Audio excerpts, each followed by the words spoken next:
ஆண்ட வாழ்வர வாழ்வித்த மருந்தே. மாணிக்க வாசகருக்கு ஏது குடி? என் குடிமுழுது ஆண்ட என்று அவர் அங்கே குறிப்பிட்டிருக்கக்கூடியது எந்த குடிமுழுது ஆண்டு கொண்டவன், ஆளப்போகின்றவன்? யாரெல்லாம் மணிவாசகர் சொன்ன திருவாசகத்தை தொட்டு பார்க்கிறார்களோ கேட்கிறார்களோ அவர்களெல்லாம் மணிவாசகர் பிறந்த குடியாக நமக்கு திகழ்கின்றோம். அந்த குடியில் பிறந்தவர்கள் திருவாசகத்தை தொட்டவர்கள் எல்லாம் சிவபெருமான் ஆண்டு கொள்வான்.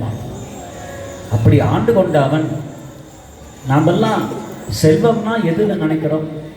மகள் செல்வம், பேரு செல்வம், 16 செல்வங்களைத்தான் நாம் செல்வங்களாக நினைக்கின்றோம். ஆனால் மணிவாசகர் சொல்றாரு, அடியார்களுக்கெல்லாம் செல்வம் எதுனா சிவபெருமான் மட்டும்தான் செல்வம். செல்வமே சிவபெருமானே. நீயே செல்வபெருமான். செல்வம் எது என்றால் எனக்கு எந்த செல்வம் கிடைக்க வேண்டும்? சிவபெருமான் மட்டுமே கிடைக்க வேண்டும். சிக்கன பிடித்தேன். அப்படி கிடைத்தவனை நீ சிக்கன பிடித்துக் கொள்ள வேண்டும். ஒரு கடலிலே நீ நீந்தி கொண்டிருக்கிறாய், தத்தளித்துக் கொண்டிருக்கிறாய், எப்படியாவது உன் உயிரை காப்பாற்றிக் கொள்ள வேண்டும் என்ற துடிப்பு இருக்கிறது. அந்த கடலிலே ஏதேனும் ஒரு கட்டை மிதந்து கொண்டு வருகிறது. நீ அந்த கட்டையை உறுதியாக பிடித்துக் கொள்வாய். அது பிடி தவறாமல் கெட்டியாக பிடித்துக் கொள்வாய். அது எங்கே போய் சேர்க்கிறதோ, எந்த கரை போய் சேர்க்கிறதோ சேர்க்கட்டும் என்ற எண்ணம் நமக்கு அந்த இடத்திலே கிடைக்குமே. அதை போல பிறவி கடலில் நீ தத்தளித்துக் கொண்டிருக்கக்கூடிய உனக்கு இந்த பிறவி கடலில் திருவாசகம் என்னும் கப்பல் உன்னை தேடி வந்தது. அதை நீ சிக்கன பிடித்து ஏறி கரை ஏறி இறைவனுடைய திருவடியை அடையுமாறு செய்ய வேண்டும். எங்கு எழுந்து அருள்வது இனியே.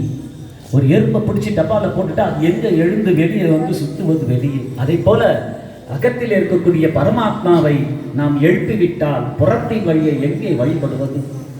அகத்தில் இருக்கக்கூடிய இறைவனே, உன்னை நான் சிக்கன பிடித்தேன், நீ எங்கு எழுந்து அருள்வது இனியே என்ற அற்புதமான இந்த பாடலில் மிக அற்புதமான சூட்சமங்கள் நிறைந்த இந்த பாடல். ஆனால் நேரம் இல்லை என்ற காரணத்தினால் அடுத்த பதிகத்திற்கு செல்வோம். அதில் ஐயாவுக்கு பெரிய நன்றியை இந்த நேரத்திலே உங்கள் சார்பாக, அடியார்கள் சார்பாக சொல்கிறேன்.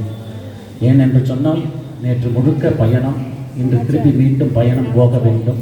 இருந்தாலும் குறித்த பதிகத்தை முடித்துவிட்டுத்தான் போவேன் என்று 6 மணி சிவபுராணம் முடித்து கூட எனக்கு உள்ளுக்குள்ளே ஒரு சிந்தை ஓடிக்கொண்டிருந்த போச்சுடா. இன்னைக்கு அவ்வளோதானா, அந்த 3 பதிகம் இன்னைக்கு அவ்வளோதான், தானே முடிஞ்சு போயிடுச்சா.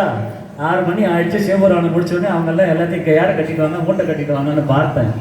ஆனால் முடித்தவொடனே இருக்கிற 3 பதிகத்தை முடித்து விட்டுத்தான் போவேன் என்று அவர்கள் இந்த சிரத்தை எடுத்து அற்புதமாக ஆனந்தமாக அதுதான் ஆத்ம இன்பம்.